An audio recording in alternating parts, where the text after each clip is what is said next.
Well, good morning, good morning. That's a bad start, isn't it? Can we start again? Rewind the tape. We're not going live, are we? Oh, yeah, we are. Hi, everyone. Good evening and welcome to the City of Canning's Ordinary Council meeting for the month of August. It's just after 6 p.m, the 18th of August 2026. So welcome one and all.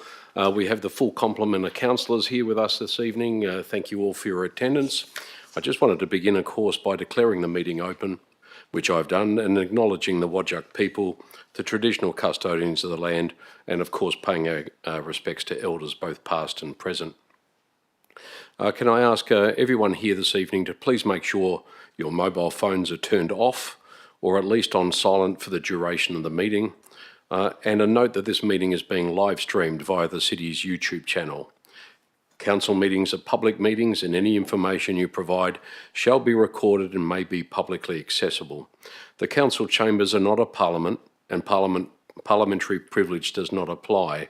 Elected members and staff risk being held personally liable if their comments are found to be defamatory or breach any duty of confidentiality. Statements made during council meetings are solely those of the person making them. Nothing expressed at a council meeting can be attributed to the city unless it is adopted by a resolution of this council. Elected members and employees must disclose any financial, proximity or partiality interest that they may have in an item on the agenda and declare the interest at the commencement of the meeting or at the latest when the item is about to be discussed. Financial, proximity and impartiality interests are to be disclosed in accordance with the provisions of the Local Government Act. Elected members disclosing a financial or proximity interest must not participate in that part of a meeting relating to their interest and must leave the meeting for the duration of the item.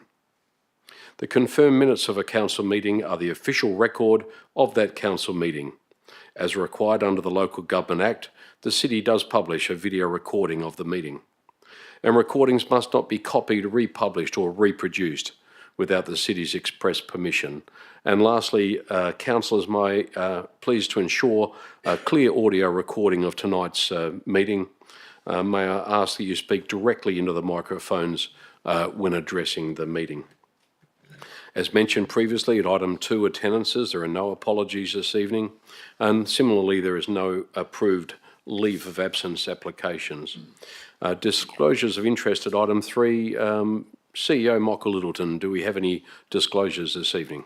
Thank you, Mr Mayor. In relation to item 3.1, declarations of financial interest, I have not received any for tonight's meeting. In relation to item 3.2, declaration of impartiality, I've received 2. The first from Councillor Kunza in relation to 0C018 of 26. The item is in relation to Corinthian Park Tennis Club paddle proposal and loan request. The nature of Councillor Kunza's association is I have had numerous discussions with Corinthian Park Tennis Club representatives about this proposal and have been involved in meetings between the club and the city. Furthermore, I have had discussions with the commercial operator Jay Usher of Future Paddle following unsolicited contact from him. Mr Usher has been lobbying to construct and operate paddle courts at the Corinthian Park Tennis Club site. I declare that I will consider the information on its merits, including if and when the matter comes to council. The second declaration of impartiality I've received from Mayor Hall. Again, it's in relation to 0C018 of 26, the Corinthian Park Tennis Club paddle proposal and loan request. The nature of Mayor Hall's association is I am a member of the Corinthian Park Tennis Club.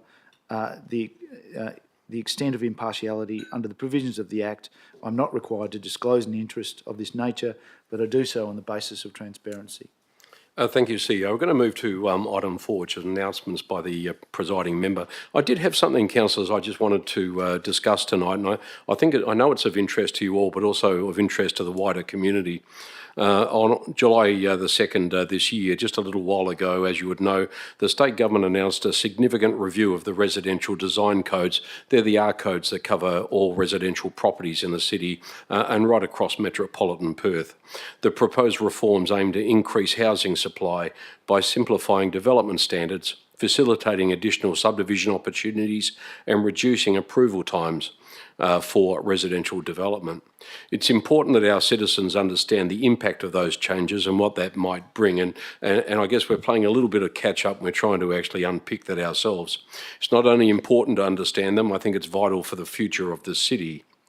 Preliminary modelling indicates that the proposed removal of the average lot size requirements for R20 coded land could significantly increase subdivision opportunities across this city.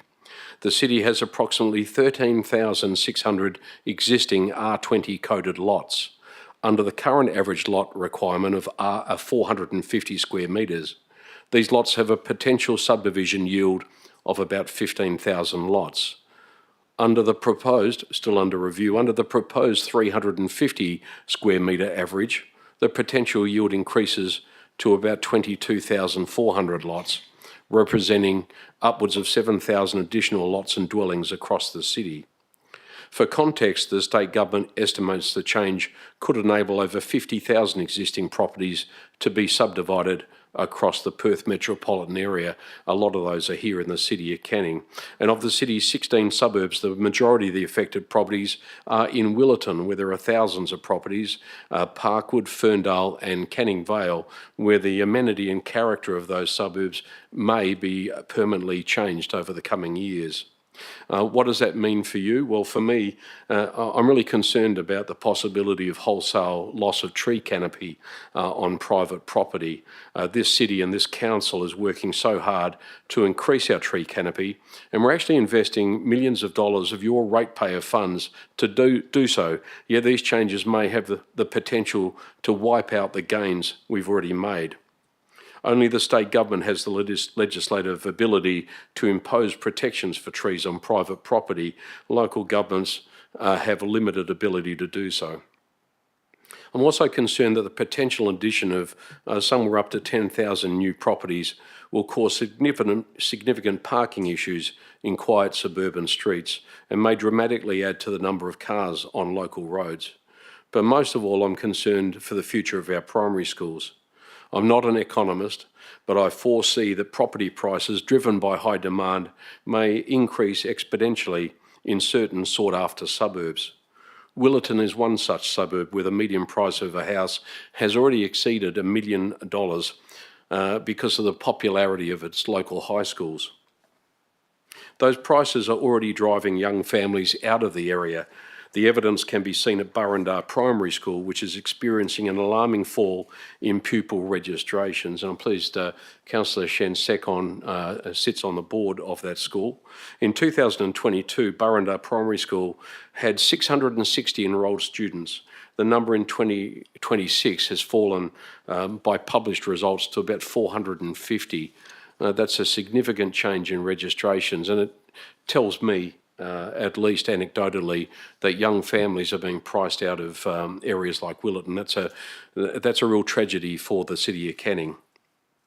So the ability to suddenly subdivide thousands of lots could see a dramatic surge in prices as single older homes are demolished in the middle of a housing crisis to make way for too expensive building lots. So I encourage Canning residents and residents across metropolitan Perth to research the proposed changes and consider the long-term impact. You might agree with it, you might think it's a wonderful idea. If adopted after consultation, how will those changes affect this city and its council? How will asset planning be affected? What impacts will the proposed changes have on population projections, the sort of projections that the CEO and his executives use to determine investment in the city?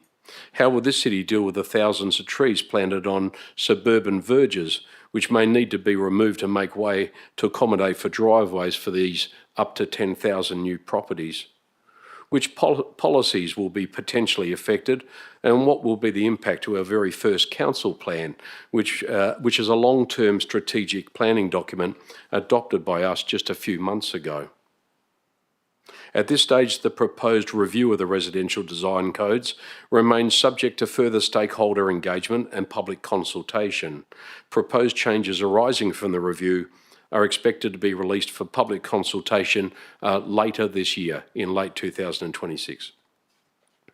So whatever your position, when the opportunity presents itself, I encourage you to provide your feedback to the Department of Planning, Lands and Heritage. And as a city, we'll keep watch, keep an eye on those developments. Thank you, everyone. We'll move on to reports of delegates without discussion.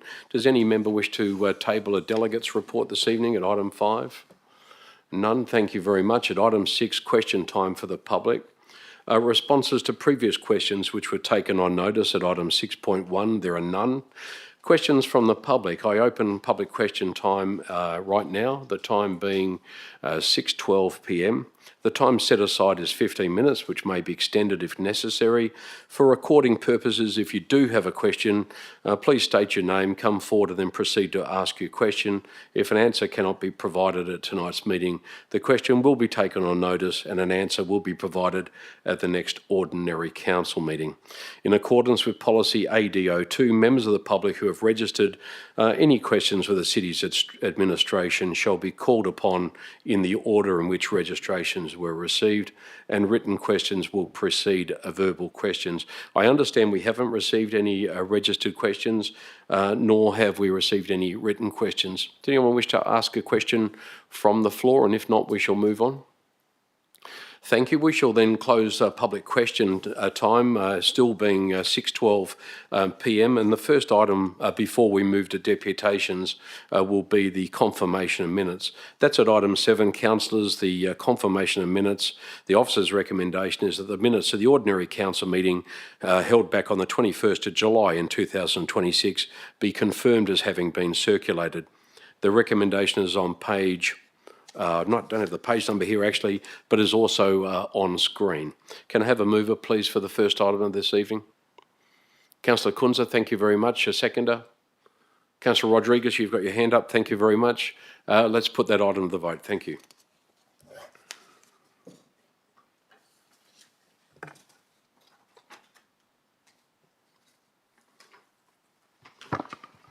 The motion to confirm the July OCM minutes has been carried unanimously with all 11 in favour.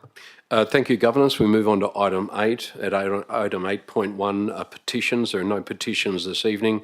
8.2, presentations. There are none. At item 8.3, deputations.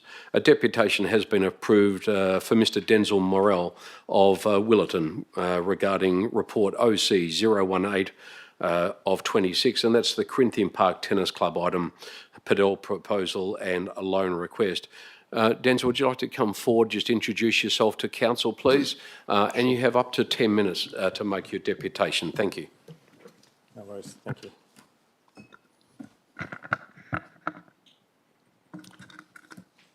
Good evening, Mayor, councillors, CEO, directors and staff. My name is Denzil Morrell. I live in Willerton. I'm the Vice President of the Corinthian Park Tennis Club and will be the project manager for the installation of paddle courts if supported this evening. Along with the immediate past President Stewart, I've worked closely with the City of Canning on numerous major projects, including the gel court conversion and more recently the club room renewal, including the $100,000 club funded fit out. I will admit it has not always been easy, but we have always got there in the end. Last week, Amanda stood here and explained our concerns with respect to the current conditions of the city's assets, and I just wanted to explain that in a little more detail, plus clarify the difference between commercial and community, as it was put to us and why we are where we are today.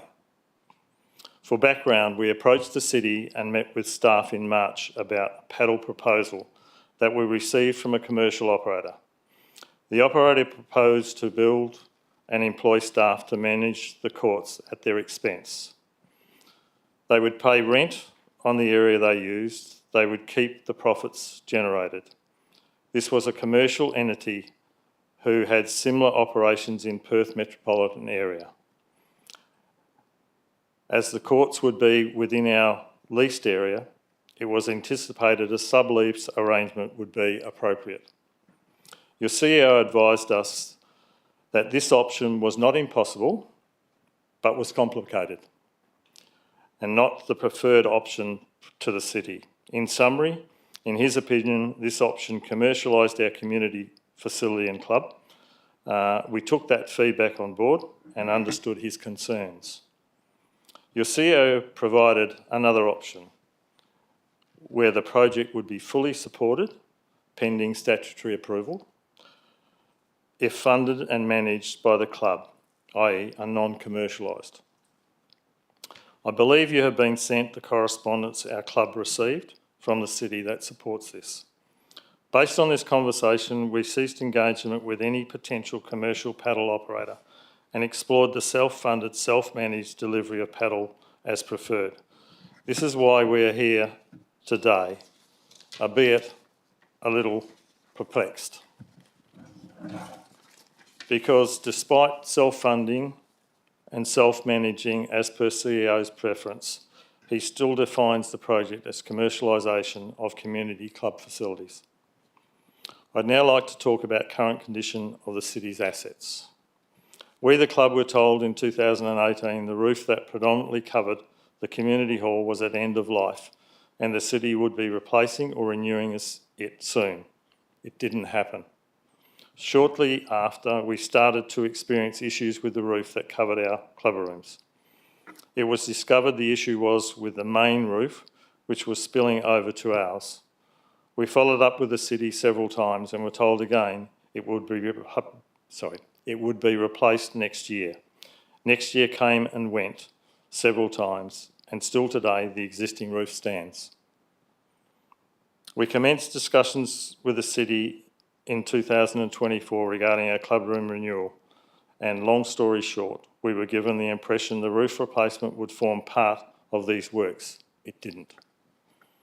We moved into our new club rooms, the old community hall, in January this year. Many of you were there. Same roof, but with the original tiles painted. Since then, the city has sent out several roof plumbers to address various issues, the main one being water penetration into the ceilings and walls. Please see the photo. I have been at the club when contractors have been there. I've seen condition of the tiles when they've come down off the roof and broken and brittle tiles. Secondly is the condition of the car park. The large lemon-scented gums from Leach Highway have lifted and cracked the asphalt and several parts of the curbing has crumbled.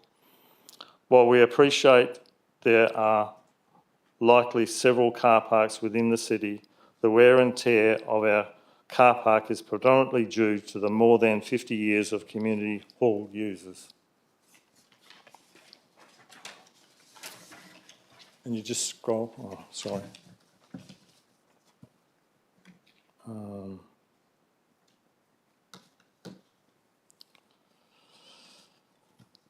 The car park was to be replaced last year. I believe $50,000 was put aside in the budget.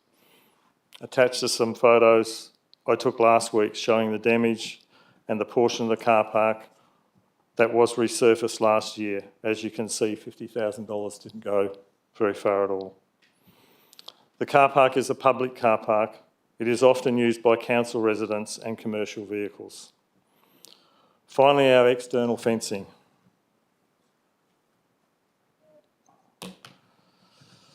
Originally, there were no clear guidelines in our lease for who was responsible for maintenance and renewal of fences.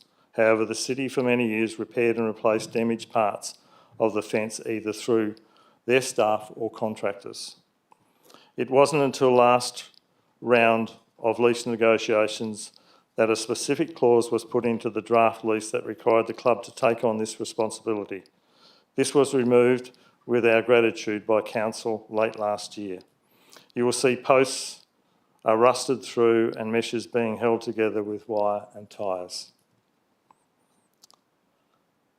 As you've been told, the club has no issue contributing towards future renewal costs of these city assets. However, in the current condition, we question fairness of this. Now that you have a visual and we have explained the definition of commercial versus community as it was defined to us by your staff, we hope this assists you in making your own determination. In closing, I would like to remind councillors that Corinthian Park Tennis Club is a not-for-profit not-for-profit club and is solely run by volunteers. We have contributed significantly to all major works that have been undertaken at the club and will continue to do so. Money that has been raised has gone back into the club to benefit members and the community, and this will continue into the future. Again, we thank you for your time and your consideration. Cheers. Thank you, Mr Morrell. Thank you for coming down this evening. Councillors, we'll move on now to the next item, which is item 9 on the agenda. That's applications for leave of absence. None have been received. Item 10, questions by members of which due notice has been given. No questions have been received.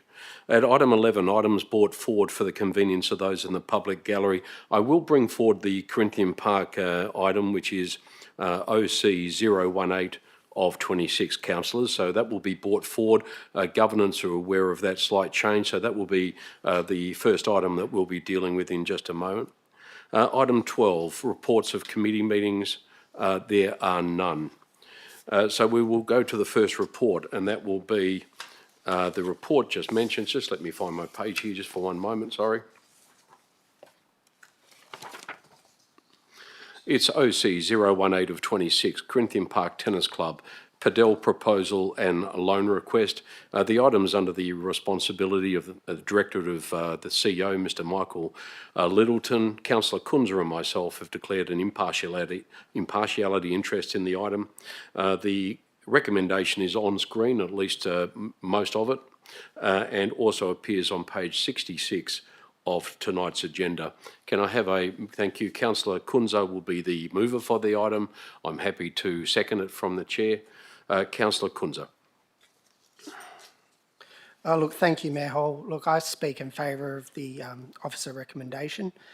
I'd like to start by thanking Denzil and members of the club for coming here today and advocating for this project. I'd also like to thank the administration for their work in this matter and progressing this proposal to council. They took it on board and have produced this item in support of the Padel project, so I think that needs acknowledging.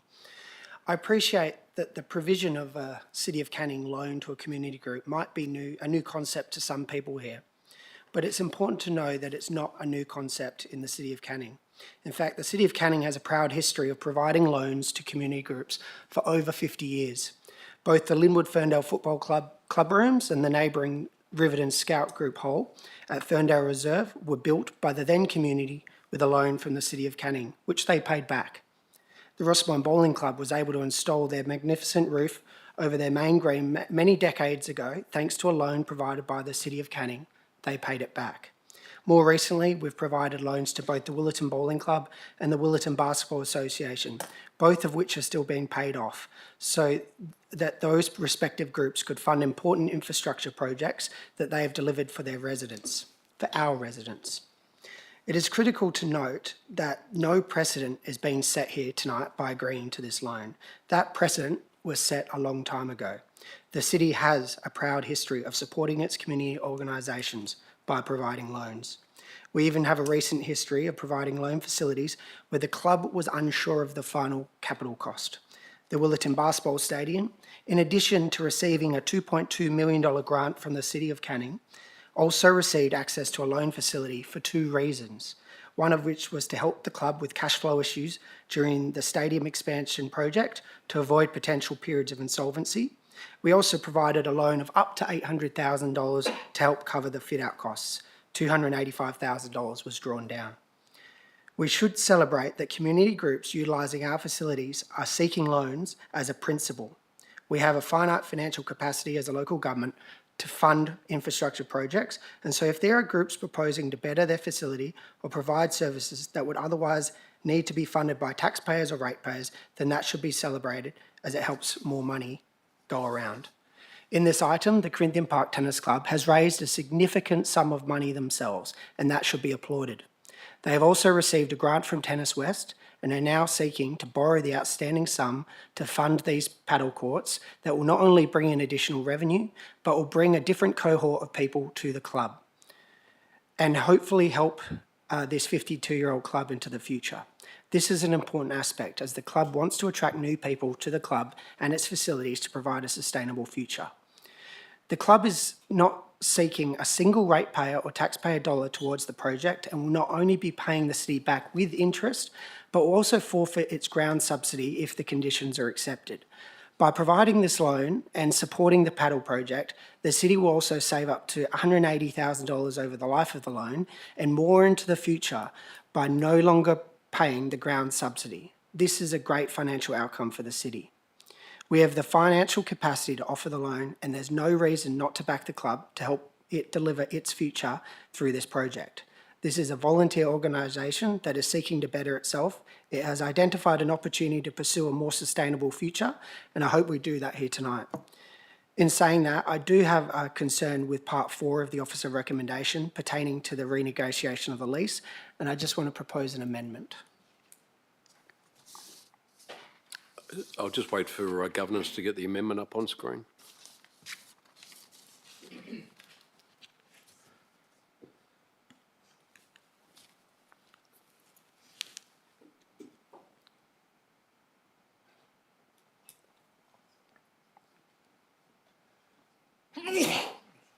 Bless you.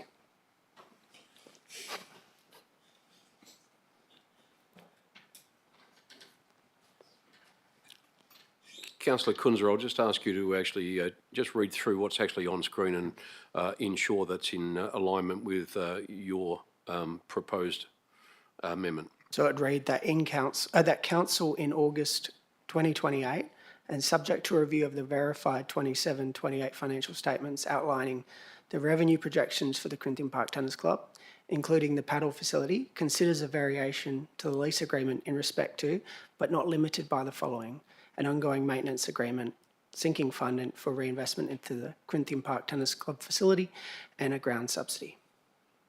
Thank you, Councillor Kunzer. I'm happy to second that from the floor. Would you like to speak to your amendment?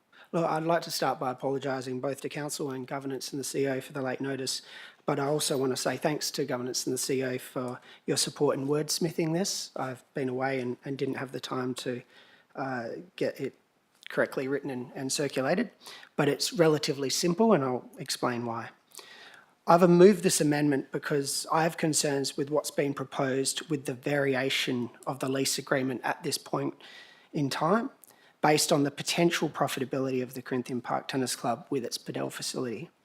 Yes, the club will experience an increase in its revenue, and that is one of the objectives of the Padel project. The future profit, however, is unknown, and I feel extremely uncomfortable varying the club's lease that will put additional financial burdens on the club without understanding the actual financial benefit of the project to the club. As part of this process, the club provided a sensitivity analysis which looked at various scenarios, including if revenue is lower than projected or expenditure is higher than projected. And it's important to note this is a club that's a not-for-profit run by volunteers. The proposal is largely proposed to run with volunteers, but in operating the Padel, however, we don't know if the club will need to increase its expenditure. The club has a proud history of fundraising, and I believe there's little concern about the ability to pay the loan, even if expectations are not as advantageous as hoped. But the variations provided may not only put a significant financial burden on the club relative to now, but it's not consistent with how other clubs have been treated. And for example, the Willerton Bowling Club, and I know I'm going a few years back in history, but it is relevant given that their current loans with the city. They were given a $260,000 grant from the City of Canning for their synthetic green, as well as a $260,000 loan from the city. Yes, the club was required to establish a capital fund, but it's self-managed by the club. They decide the expenditure on infrastructure, and its contribution is 1% of the cost of the structure. We not only built them a new car park in recent years, but we also built their new perimeter fence in recent years. The Willerton Basketball Stadium was given a $2.2 million grant from the city for its expansion, as well as access to a liquidity fund and a further loan of up to $800,000. I understand the club has a revenue of around $7 million annually and has around 25 paid employees. And despite this assistance, the city still spent millions of dollars on the car park and outside amenity, and we maintain much of this today. Yes, the Willerton Basketball Association were required to create a building capital fund, but again with a 1% contribution. I don't raise this with any negative views towards those two projects or the terms and conditions that were provided. In fact, I first ran on the expansion of the Willerton Basketball Stadium, which was not supported by the City of Canning at the time. They're just contemporary examples of the terms and conditions that were provided to those two clubs for their loan and building projects. Now, I have no issue with the city requiring a building capital fund, but I'm unsure why the proposed terms would deviate quite considerably to what has been proposed for other clubs. Not only would they be potentially funding their car park renewals and perimeter fencing, which other clubs aren't responsible for, but a lot of this infrastructure is at end of life, as Denzil has identified. And the amount they're contributing exceeds the 1% contribution of the other clubs. The reality is the club already has the capital funds. The club already has capital funds created. They have a capital fund for their gel courts, which they did a number of years ago, and they have one for their kitchen and bar facilities. They have a track record of putting money away for renewal. I just feel, however, that it is probably not appropriate to right now put the terms and conditions on the club without knowing how this project will proceed. And so the amendment would, in effect, mean that the CEO and staff would provide a document, a council report to council in August 2028, where we would have visibility as to the success of the Padel project, and then we would be able to look at how a maintenance agreement, a sinking fund, and should be provided, and whether the ground subsidy should be removed. So all it is deciding not to make the decision tonight on the terms and conditions, but making that decision in 2 years' time, which I think is quite appropriate, and I hope that you will support this amendment. Thanks. Thank you, Councillor Kunza. Thank you for proposing the amendment.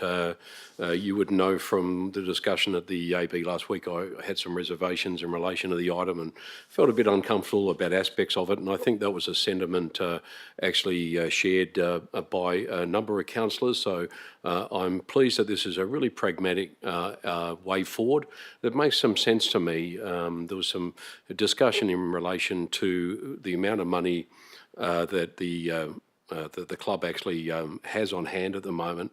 I know as a member how much they've actually reinvested into the facility, and members here around the room would know that only a few years ago, in the last couple of years, the club embarked on a major redevelopment of the club, which was to resurface its hard courts. So they contributed almost $200,000 to that project of their own money, $180,000 I think it was, 179 to be precise. This is a club that we should be supporting. We should be supporting all community clubs, but the clubs that we really hope to assist are the ones that are actually financially sustainable and are standing on their own 2 feet. I agree with Councillor Kunza that the changes down there will actually bring more people to the club, a club which actually has members from right across the City of Canning. Those projections are the ones that Councillor Kunza spoke about. The financial projections are actually completely unknowns. Those projections are not material. The only things that become material are the actual financials that are gained after a year or two of operations. And I think that's a sensible compromise.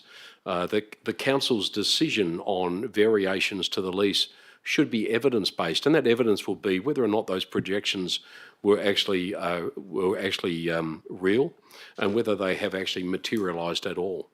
And then that way we can make an informed decision and support the club in the earliest year, the first year or two of operation, while it's implementing those changes here. Down the track, I think the club has some issues ahead of it. It's always been a lawn tennis club. In recent years, it has been forced to cover some of those soft courts with hard courts, which have been proving popular with visitors to the club.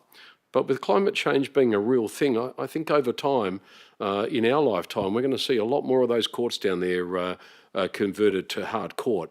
That might be a difficult conversation for members of the club, but that's going to come at an enormous cost. It came at an enormous cost only in the recent 2 or 3 years ago. That project was a very large project, so that's why they're putting away money, I would feel, because they will be tackling projects like that in the future. They will have to because of climate change, I feel. So in relation to this particular amendment, I wholeheartedly support it. I ask for the support of council. This is a strong community club that's existed for more than half a century here in this city, and it draws members from right across the city. We have members here from every suburb represented in that membership. And that's what we're here for. Not only to be a welcoming and thriving city, but also to be one that is community facing and supportive of community groups.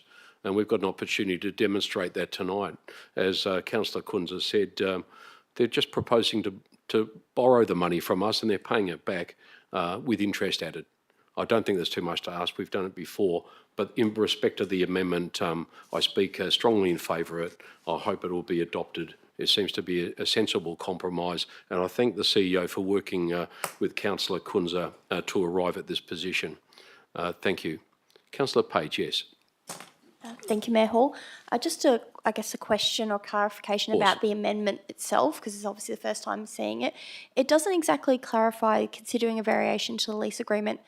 Are you happy for that to be the CEO or to be the council? It doesn't clarify, whereas in the current number 4, it's saying delegating authority to the Chief Executive Officer. So is that something that needs to be added in there? Who's actually conducting that review and then making decisions? It's proposing to replace 4. CEO, I'll get you to address that. Yeah, thanks for the question, Councillor Page. The intent would be, as is normal practice, the city would negotiate, would obviously contemplate the financial statements of the club. They would negotiate a proposed lease amendment, and they would bring that to council for its consideration.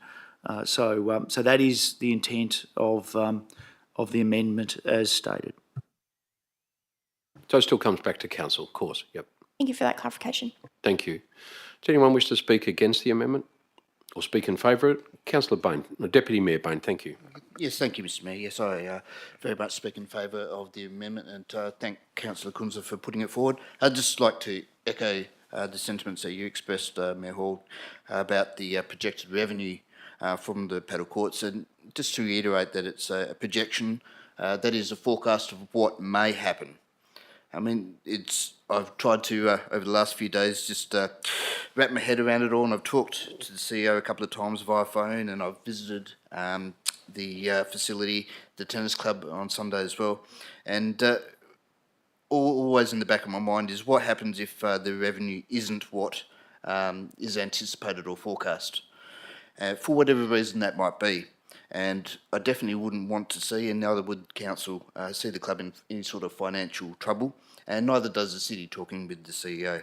So this amendment very much gives the city and council an opportunity to discuss any issues, revenue-wise or other, the club might be experiencing after a period of operation. And then we can decide upon the terms of the varied lease at a future council meeting, which is, I think, is a good compromise here, because the expectations and the costings that the current varied lease, as proposed in the officer's recommendation, is quite onerous. So I think this is a very good compromise, as I said. Thank you, Mr Mayor. Thank you, Deputy Mayor. Councillor Hearn, yes. I would like to ask, can I move to actually have the ownership of this responsibility for renegotiating lease clarified in this amendment to be council, as per Councillor Page's comment? I think it needs to be made clear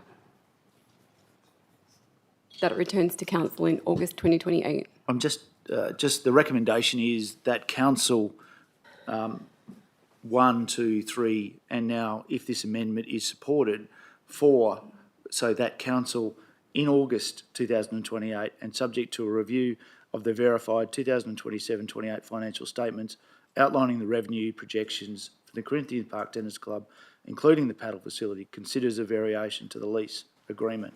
So it is clear, Councillor Hearn, that this matter will come back to council. Okay, understood. Thank you.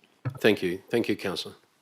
In the absence of anybody wishing to speak against the amendment, I may just put it to the vote.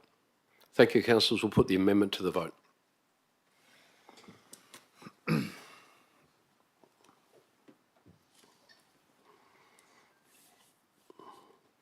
The amendment to OC-01826 has been carried unanimously with all 11 in favour.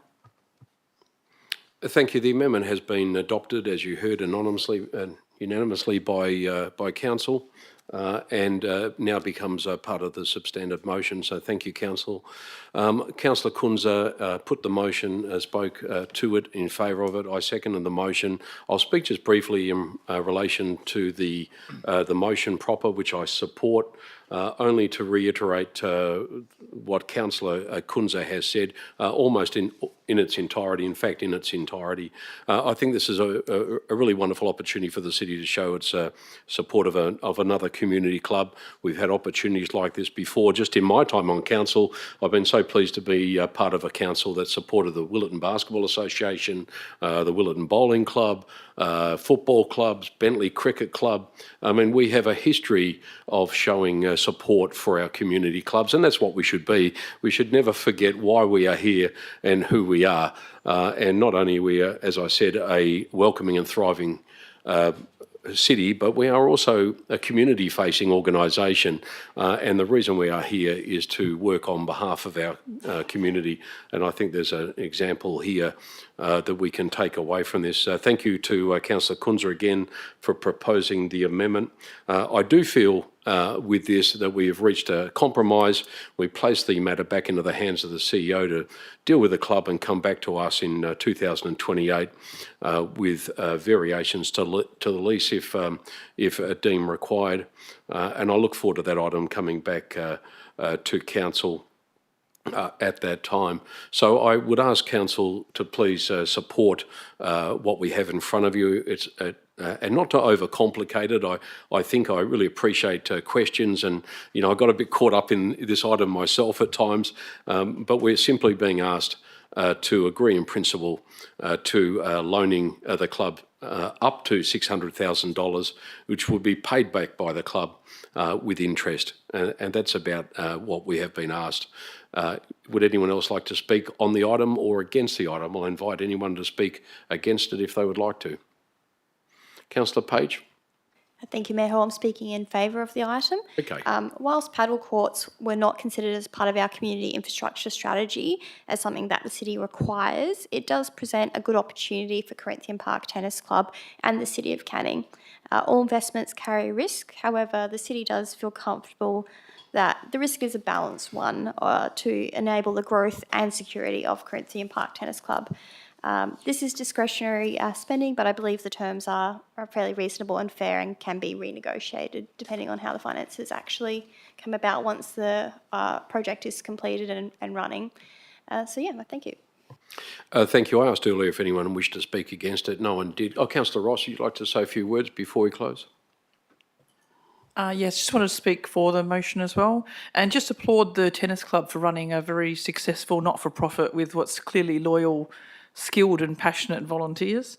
I think the City of Canning should always be supporting those not-for-profit clubs that are giving back to the community in some way, and I really hope that my fellow councillors will support the motion and wish them every success in their mission to grow their club, grow the community and give something back as well. Thank you. Thank you, Councillor Ross. Councillor Hearn, yes. I am supportive of this proposal with the amendment providing provision for council to reconsider the lease terms in 2028. There were fundamental in principle matters that needed resolution with the proposal as it was brought by the organisation as to whether substantial profits generated by community leaseholders belong to the leaseholders or to ratepayers, particularly where those assets have received considerable levels of investment from those ratepayers. The fundamental question today is whether the projected profits will actually in fact materialise. The motion as it now stands allows the decision of reciprocity to be considered at a later date when factual information is known and be considered. Therefore, I'm willing to support the motion put before us today as it currently stands. Thank you, Councillor Hearn. Councillor Kunz, there's no need to close debate in the absence of anyone speaking against the item. Councillors, thank you for your questions and also for those who spoke. We'll put the item to the vote.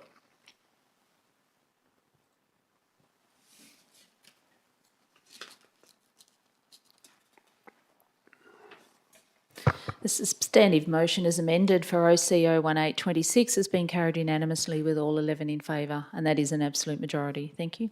Thank you. Thank you, councillors. To those in the public gallery from the Corinthian Park Tennis Club, thank you for coming down this evening. You are free to leave if you'd like to. That we'll be here for quite some time. Thank you, one and all.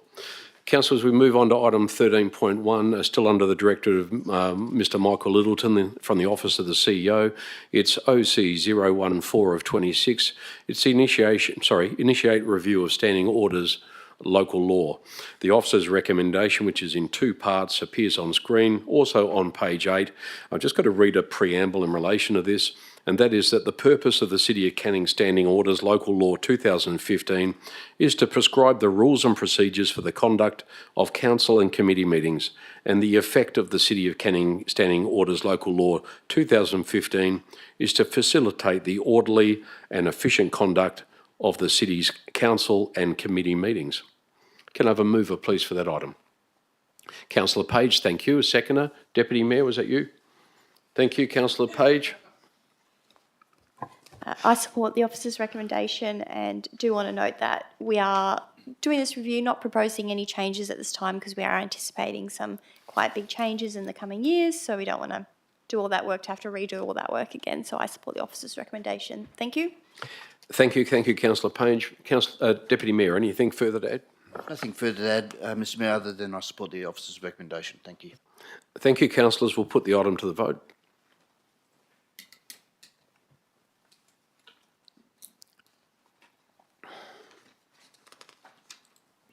Motion OCO 14-26 is carried unanimously with all 11 in favour. Thank you. The item's been adopted. We move on to OC 015 of 26. The title of the report being Western Australian Local Government Association, in brackets, WALGA, 2026 Annual General Meeting, City of Canning Voting Delegates. The recommendation is on page 45 of the agenda and is on screen.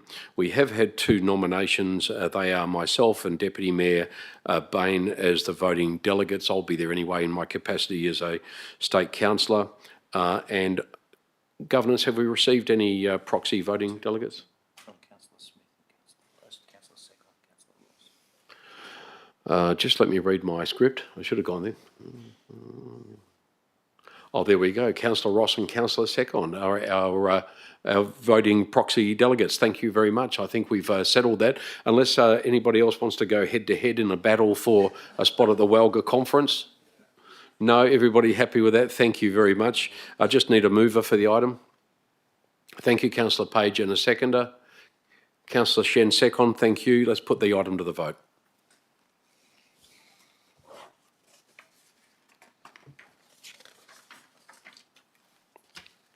Motion OCO 15-26 is being carried unanimously with all 11 in favour.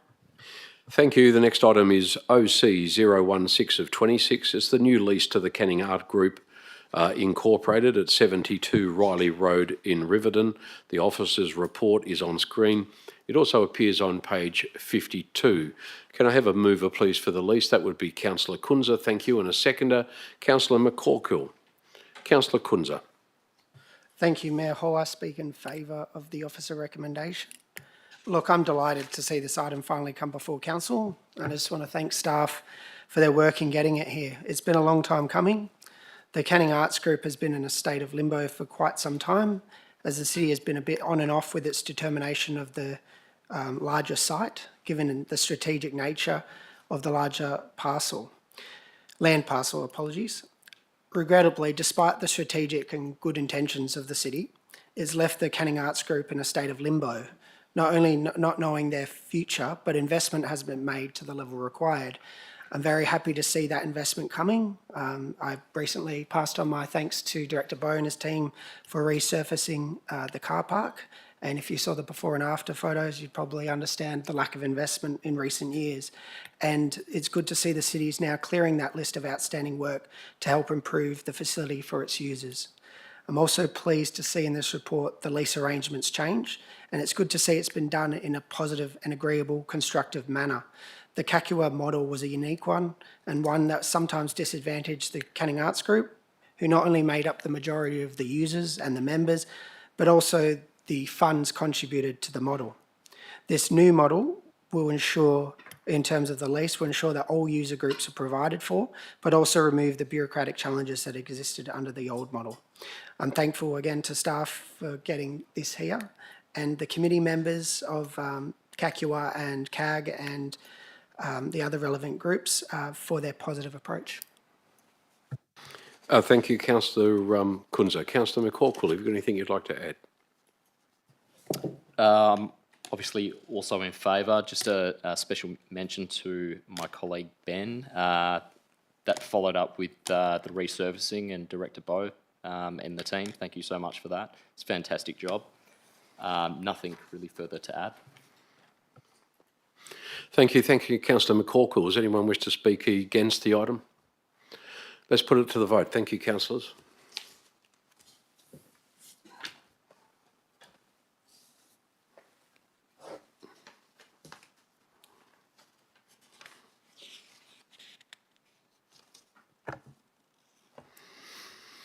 Waiting on, thank you.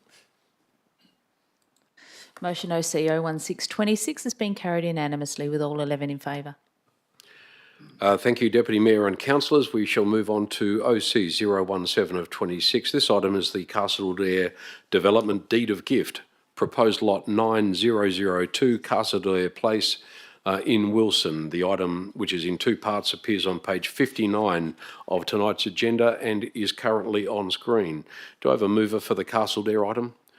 Deputy Mayor, and Councillor Page is the seconder. Deputy Mayor Mark Bain. Yes, thank you, Mr Mayor. I support the officer's recommendation.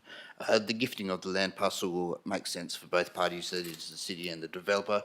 I'm sure the developer doesn't want to have to pay and absorb the costs of installing a cul-de-sac for the city's waste trucks, nor does it want to have to move the Western Power asset that's on site there. Conversely, the city doesn't want to have a parking area adjacent to the foreshore reserve over which it has no control. So for those reasons, Mr Mayor, I support the officer's recommendation. Thank you. Thank you. Councillor Page. I support the officer's recommendation. Nothing further to add. Thank you, councillors. Anyone wish to speak against the item or ask a question before we move on? Thank you. In the absence of anybody speaking against the item, we shall put it to the vote.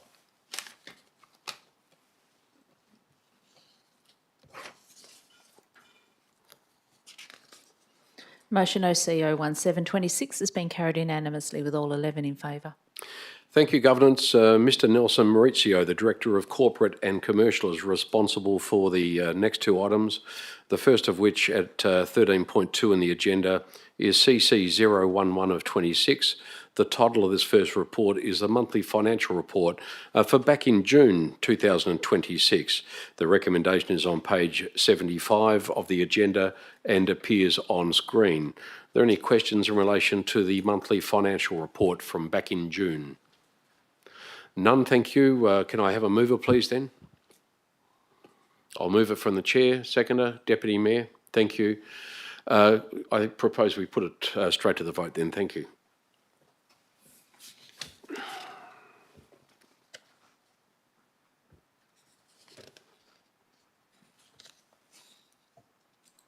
Motion CC-011-26 has been carried unanimously with all 11 in favour. Thank you. The next item is CC 012 of 26.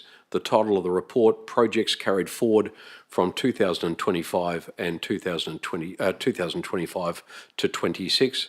Councillors, just to note that we require an absolute majority for this item. The recommendation appears on screen and also on page 118. Can I have a mover, first of all, for the item? Thank you, Councillor Jacobs, and a seconder. Councillor Shen second. Thank you, Councillor Second. Councillor Jacobs. I support the motion. I have nothing further to add, Mr Mayor. Thank you, Councillor Second. I too support the officer's recommendation. Thank you. Did anyone have a question or wish to speak against the item? Thank you. We'll put that to the vote.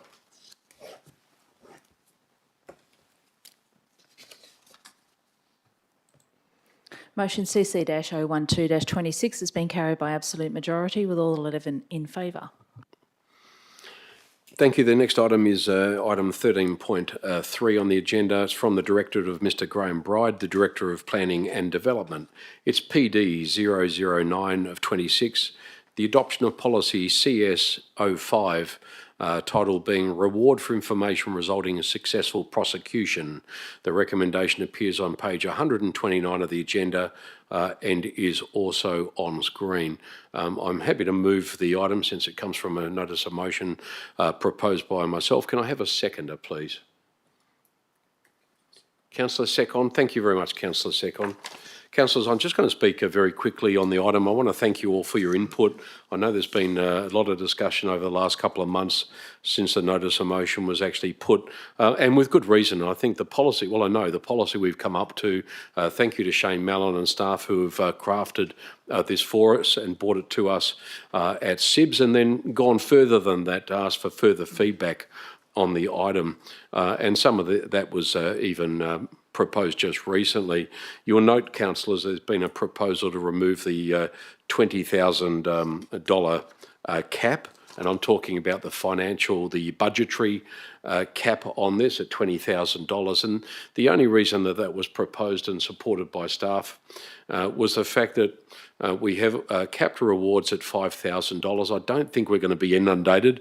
I certainly hope that we are, but I couldn't see any sense in capping council's commitment to the funding. If the funds were somehow expended and we had some information come to us to solve a significant issue in the City of Canning, I could not think that this city would then not be able to entertain receiving that information on the basis that all the budgeted funds had already been expended. We've got some real issues here, like all local governments. This is really groundbreaking policy from the point of view that we're really finding where our place is as far as community safety goes, and trying to incentivise people to step forward and to provide the sort of information that is a priority to us as a council and a city, but perhaps not such a priority to the Western Australian Police because of the workload placed on them. Look, earlier, about 4 days ago, to take up the baton handed to me by the Deputy Mayor, I was walking through Adenia Park in the middle of the day on Thursday. I took Lulu, I was actually mid-morning, I took Lulu for a quick walk down Adenia Park in Riverton, and 2 kids on motorbikes, teenagers, went ripping past us at a great rate of knots. There were lots of families in the area, there were people walking and jogging, and they bolted through that Adenia Park grassland there. I couldn't believe it, how brazen they were. They need to be stopped. You know, we need to have those juveniles prevented from harming people. That won't happen unless we can incentivise people to step forward and provide that information to us. And I'm hoping that this policy will just provide an added incentive, almost like I was going to say a City of Canning crime watch. That's not what it is, but we have to play a role in preventing some of these low-level crimes that are really affecting the enjoyment and livability of our great city. So I really hope for your support in relation to this policy. I think it's really good policy. It's the sort of policy that a council should be embedding, and it actually gives us an opportunity to join with our citizens to bring them forward on the journey, so everybody plays a part in establishing ways that we can assist the police and prevent some of these very preventable crimes from occurring in our city. Thank you. Councillor Shen Sekon. I too support the officer's recommendation. I just want to thank Mayor Hall for proposing this norm earlier this year, which has now resulted in this important policy. Thank you. Does anyone wish to speak against the item or ask a question before we continue? If no one wishes to speak against the item, I might just put it to the vote. Thank you, councillors.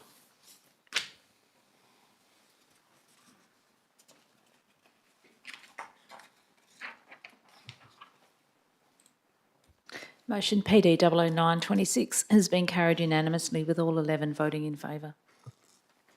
Thank you, councillors. There are no further reports from either the Director of Infrastructure and Environment, Mr Warren Bowe, or the Director of Customer and Community, Mr Gary Fisher. So we jump to item 14, which is motions of which previous notice has been given. We do have a nom in front of us that has been proposed by the Deputy Mayor. It's notice of motion 005 of 26, the title of which is Cycling and Walking in Canning, Wayfinding and Signage. As I said, the motion has been put forward by the Deputy Mayor. He will be putting the motion this evening. Can I have a seconder for the motion? I've got Councillor Joanne Page will be the seconder. Deputy Mayor. Thank you, Mr Mayor. The chief aspiration of the city's cycling and walking plan is to increase cycling and walking in Canning in recognition of the social, economic and environmental benefits they can bring. The plan also notes that essential to encouraging greater use of a cycling and walking network is a user-friendly wayfinding system. So too does the city's integrated transport strategy speak to the importance of a wayfinding system to the extent that it recommends the city aim to be a benchmark for local governments for wayfinding throughout Perth. Put simply, wayfinding makes it easier for people to move around the pathway network, and by making routes simpler to navigate, it improves their experience. It can also enhance the safety, convenience and efficiency of an entire active transport network. Understandably, the city's focus up until now has been building the 5 key routes and other important links. It has yet to begin installing wayfinding signage. Given the recommendations of the cycling and walking plan, as well as the integrated transport strategy, and the priority both of them place on wayfinding, it is appropriate for the city to start developing a wayfinding system, as well as a marketing strategy befitting of the $15+ million that have been invested into the 5 routes in Canning. Thank you to my fellow elected members for your consideration. I hope this NOM and the wayfinding system receives your support. Thank you, Mr Mayor. Thank you, Deputy Mayor. Councillor Page. Thank you, Mayor. I support the motion put forward here by Deputy Mayor Bain, and I just wanted to reiterate this motion is not a budget commitment. It's just for the city to develop a plan for the signage wayfinding infrastructure to support and encourage active transport in the City of Canning. Thank you. Councillor Secon, did you wish to say anything? Yeah.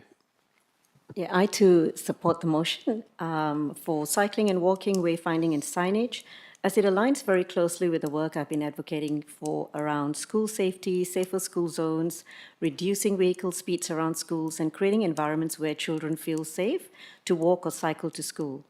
If we genuinely want to encourage more children and families to walk and cycle to school, we need to make sure our paths are not only safe and connected, but also easy to understand and navigate. It is encouraging to see the work progressing on updating and upgrading the city's 5 cycling and walking plans, including addressing missing links in our path network. This is about joining the dots. We've had initiatives and projects put in place over many years, but this notice of motion can provide the city with a much clearer strategic direction for how these initiatives connect, including through consistent wayfinding and signage. It gives us an opportunity to look at the network as a whole, our schools, neighbourhoods, parks, public transport, shopping areas and community facilities, and identified where the gaps are and where better connection, information and signage can make a real difference. Most importantly, this is about giving our children more opportunities to walk and cycle to school safely. It is about creating healthier neighbourhoods, reducing unnecessary car trips, and making active transport a realistic choice for families.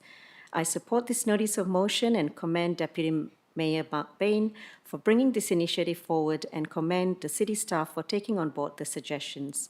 I believe this can give the city a clear way forward and, importantly, bring together the many good initiatives we have undertaken over the years into one connected and strategic approach. Thank you.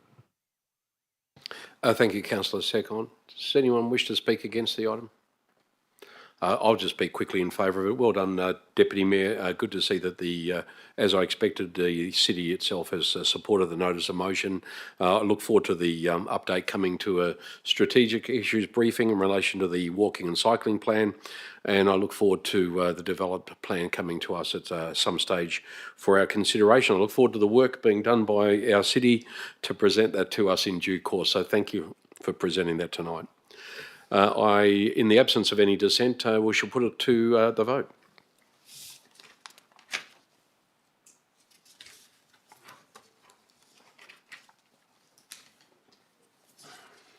Motion nom 00526 has been carried unanimously with all 11 in favour.